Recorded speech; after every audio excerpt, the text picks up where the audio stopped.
you're a great storyteller as well, Kayleen. I'd love to hear maybe just an example of what you've seen.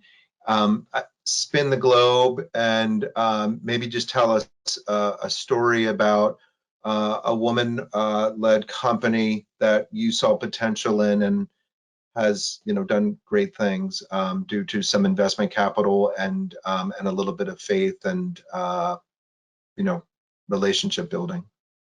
No, absolutely. And I want to be really indulgent here. And I want to talk about a woman that I've lent to through my lending platform in Indonesia called Biduk.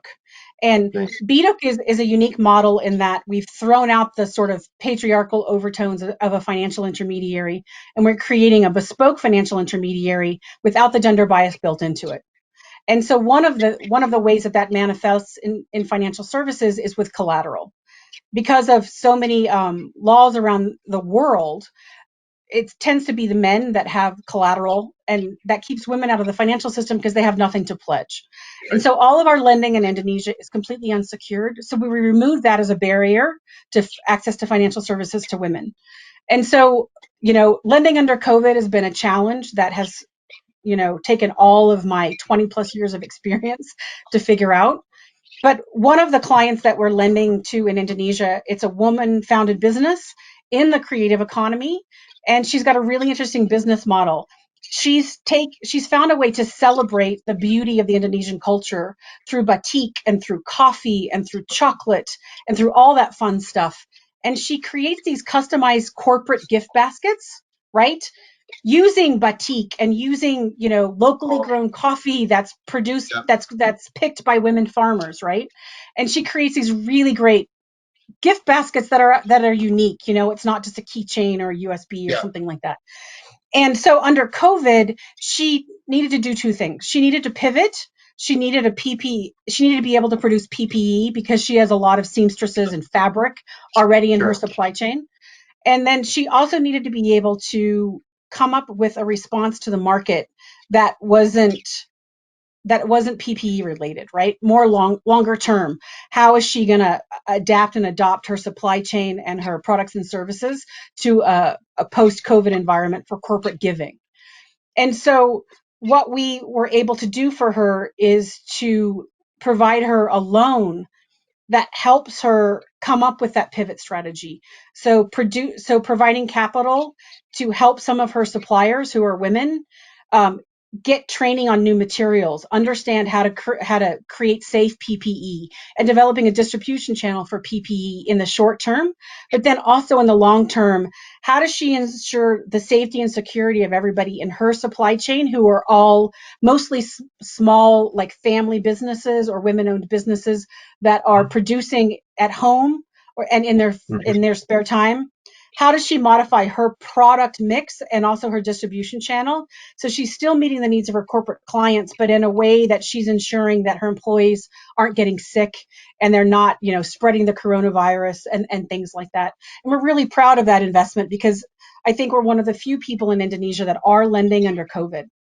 That's great. That's great to hear. And it sounds like she's also taking that relationship idea very to heart as well for her clients, for her staff as well. So It's actually a really good relationship. She comes back to us, and as does her team.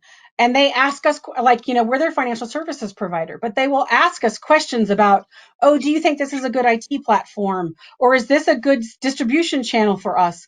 And I really feel like, we're equally invested in seeing this business succeed. All of us are. And that's yeah, exactly what I want. partnership. It's a partnership model. Yeah, yeah. Well, Kayleen, how about just one other just piece of advice for folks just stepping into this space of investing, God forbid, in women-owned businesses. If you're a new investor and you catch wind, say like, oh, hey, or you finally wake up to the needs of, I don't know, half the world's population.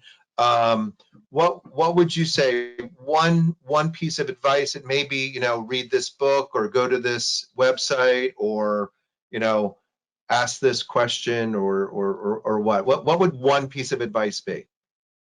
First of all, I think that you have to know yourself, right? You have to know what you consider to be gender lens investing and what where you're comfortable pushing.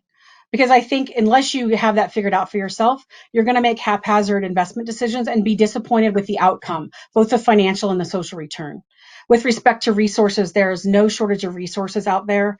And the best site that I can give people to go to is the GIN, the Global Impact Investing Network. On their website, they have a whole list of resources for nothing but gender lens investing. And so if anybody's interested in it, that's where I would send them. That's great. That's great. Well, I know where I'm sending folks, and it's to you. So, Always happy to talk to people. I'm very excited that we're, I think, at an inflection point where people are starting to take women seriously as clients and investable businesses, and I support it wholly. well, I do too. I think the world will be a smarter and better place once we start waking up to the fact that women are 51% of the population and not receiving that amount of capital, nor do they have 51% of the population at the board table too. So time to wake up, folks. Educate yourself, go to the GIN, talk to Kayleen. And Kayleen, as always, thank you very much. Be well, be safe. I look forward to seeing you and when we actually get to see each other in the same room. But until then, thank you so much. Always my pleasure, Mark. Thank you.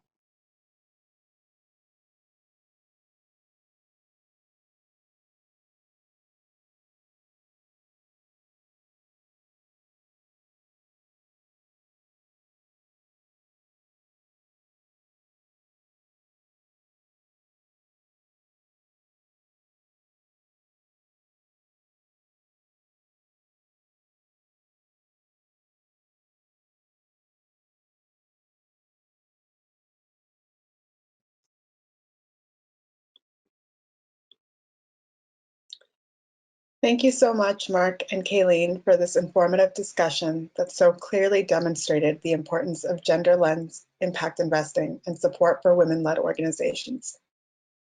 For our audience, should you have any questions or feedback on this VLO, please send us an email at programs@missioninvestors.org. Continue to check the MIE website, missioninvestors.org, and look out for our monthly newsletters for details on other upcoming programs.